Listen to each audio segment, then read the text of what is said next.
I have been living and teaching in the Gulf for over 30 years. And in that time, I have seen a lot of changes. Now, that statistic is quite shocking, and I want to talk to you today about language loss and the globalization of English. Sadly, today, languages are dying at an unprecedented rate. A language dies every 14 days.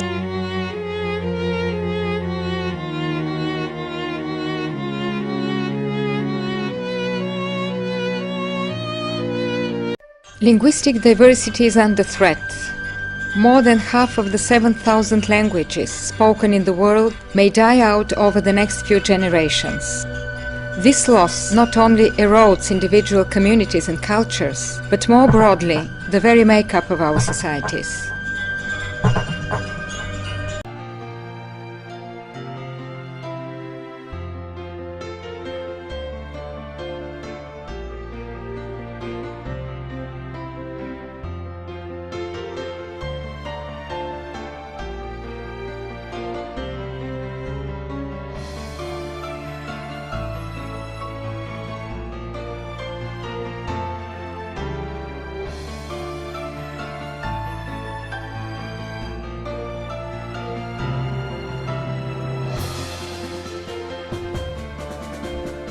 With the death of each language, an immeasurably valuable piece of humanity's inheritance disappears.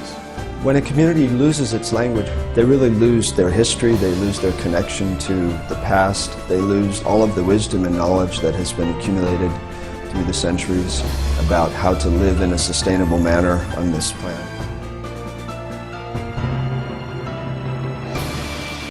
You might wonder why we should care if an obscure Australian language that only has 3 speakers goes extinct. Why does that affect us?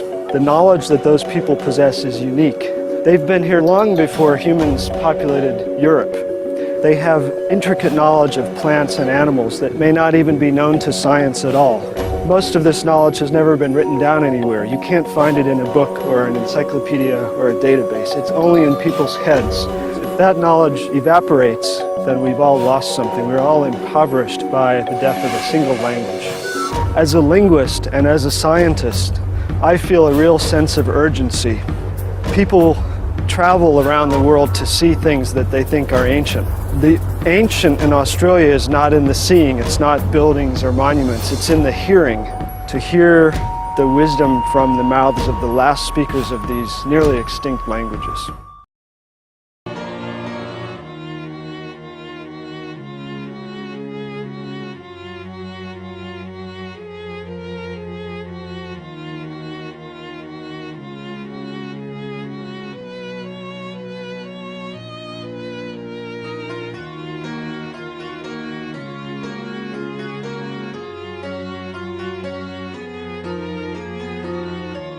Now, I get it. I understand why people would want to focus on English.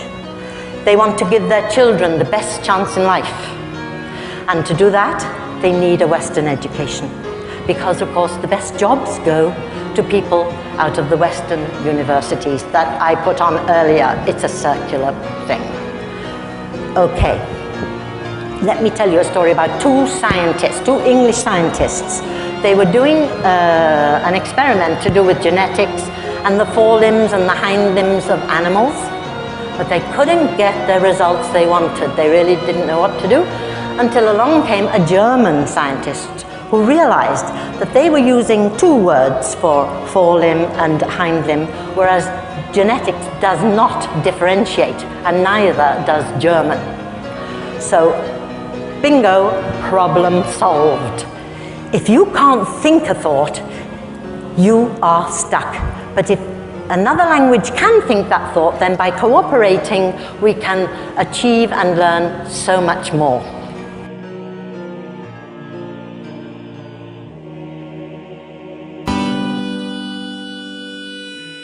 Children who start off learning to read and write in their mother tongue do better in school.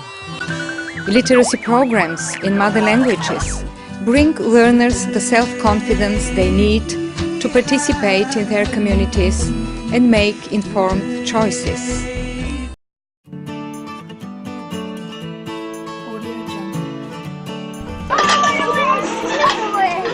But extinction need not be the fate of all small languages. At this school in Tahlequah, Oklahoma, the Cherokee are fighting hard to keep their language alive for a new generation. It's a total immersion program with all lessons taught in Cherokee beginning in kindergarten. Children read and write in the language using a syllabary developed in the 19th century. And a 21st century tool is helping Cherokee survive, the Ascongo Disc, or in English, the laptop computer, each one equipped with a Cherokee keyboard. Teaching Cherokee at a very early age is essential, says language director Samantha Ben-Duke. The language is being revitalized, that the language is continuing to grow, or is actually beginning to grow and thrive where it was stagnating before. And they will be bilingual and multilingual. They will be world citizens. And yes, they will be passing this on to their own children. 9-year-old Lauren Hummingbird is already passing on her knowledge to her parents. I'm teaching them to speak Cherokee. They used to take classes, but now they don't. So you're the teacher at home? Yeah. It's a glimmer of hope for speakers of other endangered languages, provided they have the resources and the will to fight for cultural survival.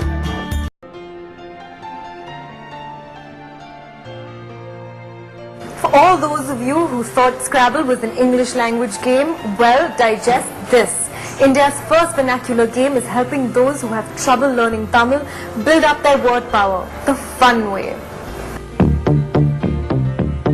Learn Tamil the fun way, an idea that prompted this inventor to come up with a Tamil version of Scrabble. But this unique game proved to be a daunting task for Rajkumar, who had to develop the game by juggling around 247 letters in Tamil as opposed to the 26 alphabets in English. Only after starting the work I found out that it has to be done scientifically. So we segregated around 80,000 words from Tamil dictionary and then counted individual letter frequency manually. So manually counting it took me nearly 4.5 years.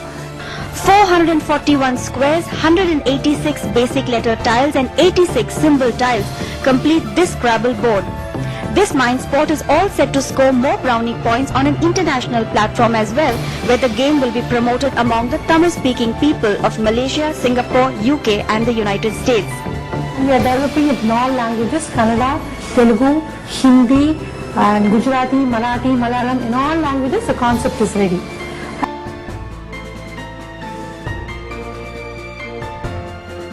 People who have no light, whether it's physical or metaphorical, cannot pass our exams, and we can never know what they know.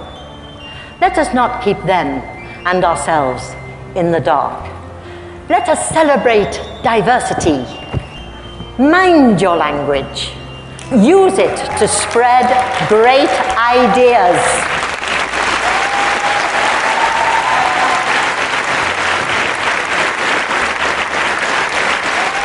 Thank you very much. Shukran.